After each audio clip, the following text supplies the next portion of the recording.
Sejam todos muito bem-vindos a mais um vídeo, e no vídeo de hoje nós vamos falar sobre a história de Tamar, a nora de Judá. Tamar foi a nora de Judá, filho de Jacó. A história de Tamar ficou conhecida na Bíblia, principalmente pela trama envolvendo o relacionamento com seu sogro, por ter gerado o neto de Jacó, que deu origem à linhagem de Davi e também ao Senhor Jesus Cristo. O nome Tamar significa palmeira. Esse nome parece ter sido relativamente comum em Israel. Inclusive, uma filha e uma neta do rei Davi tiveram esse mesmo nome. A Bíblia fala pouco sobre quem foi Tamar. O texto bíblico no livro de Gênesis enfatiza apenas sua conturbada vida na família de Judá. Tamar aparece na narrativa bíblica no contexto em que Judá cuidou de preparar uma esposa para seu filho primogênito, Mas foi um homem perverso e Deus o castigou.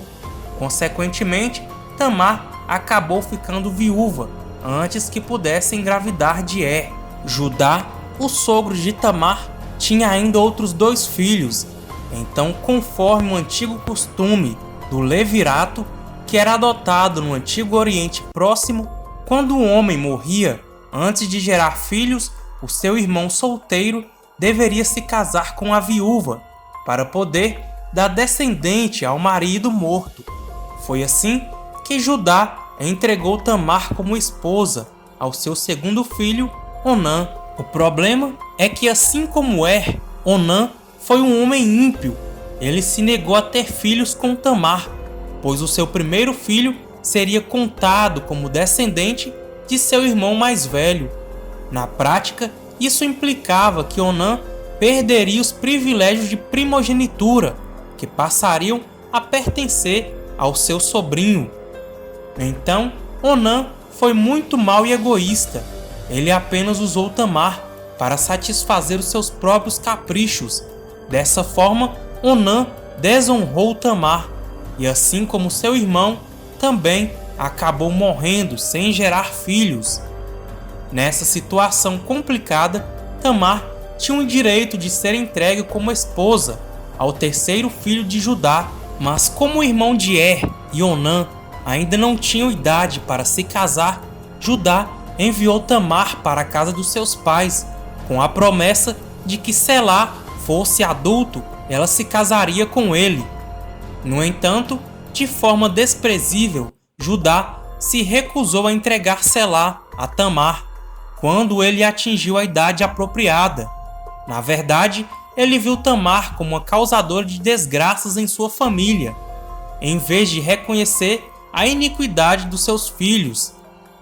Quando Tamar entendeu que Judá jamais cumpriria a sua responsabilidade como sogro, ela resolveu colocar um plano em prática que protegesse os seus direitos como esposa e garantisse a herança do seu marido falecido.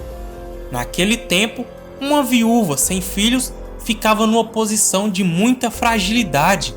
Então, o texto bíblico que após a morte da sua mulher, Judá foi à cidade de Tima, onde estava ocorrendo a tosquia das ovelhas.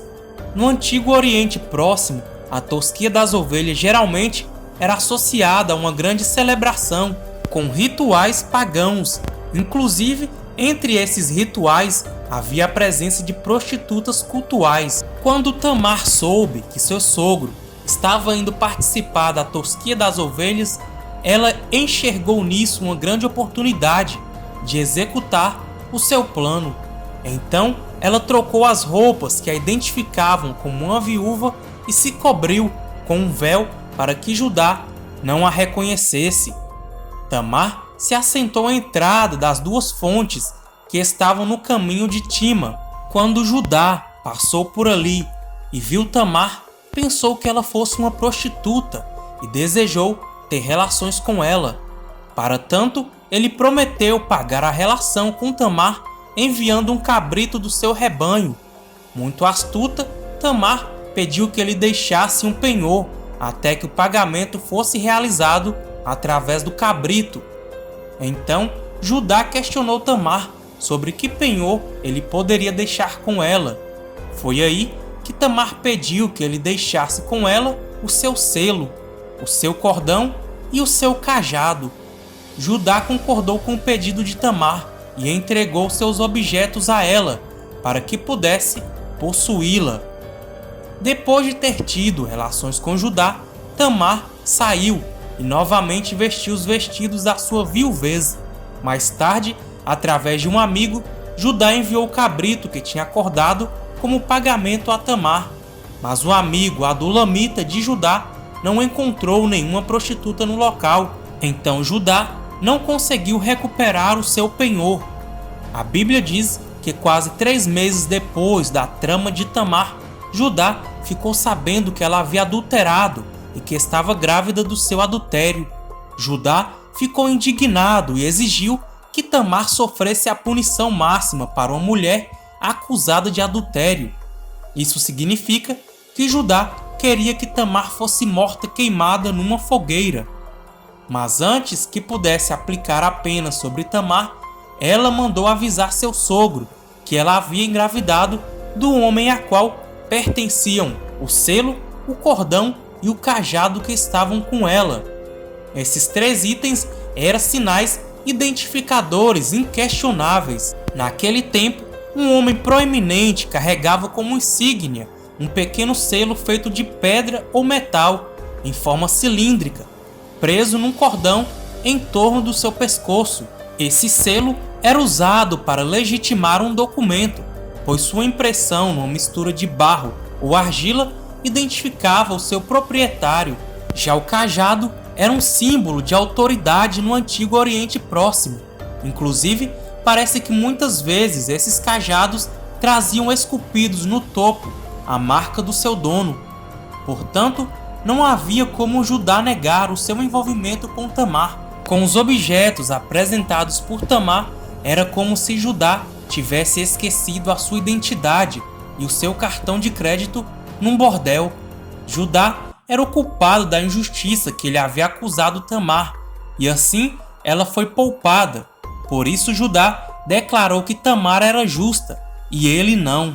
Depois disso, a Bíblia diz que nunca mais Tamar e Judá voltaram a ter relações.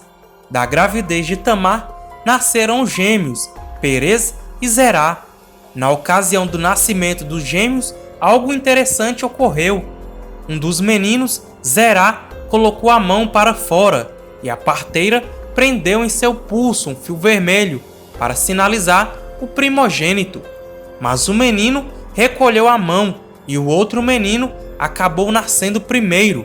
Por isso, ele foi chamado Perez, fazendo referência à forma como ele encontrou uma brecha para romper em seu nascimento antes do seu irmão.